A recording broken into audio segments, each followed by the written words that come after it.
Som noget nyt kæmpes der om den gyldne ring på Sønderborg Slots ringriderbane. Her er det kun eliten blandt de bedste ringridere, der kan deltage. AP Møllerfonden har doneret en ringriderbane, som ligger i forbindelse med Sønderborg Slot.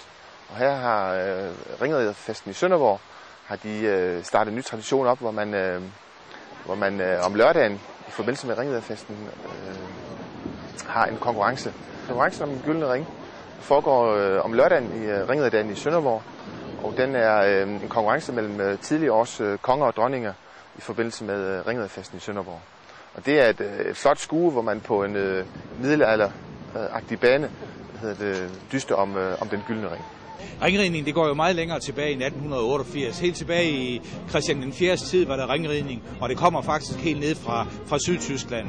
Og derfor så blev der indrettet en historisk, man kalder det ringridningsbane ved Sønderborg Slot. Og den skal faktisk indvies i morgen, det er det første gang. Og der kommer de ypperste sønderjyske ringridere, dem der har været konger og dronninger ved alle de ringridninger, der er overalt i Sønderjylland, og kæmper om, den ultimative titel. Det er i morgen, det skal afgøres, hvem er kongen eller dronningen over alle de andre, så det bliver meget, meget spændende.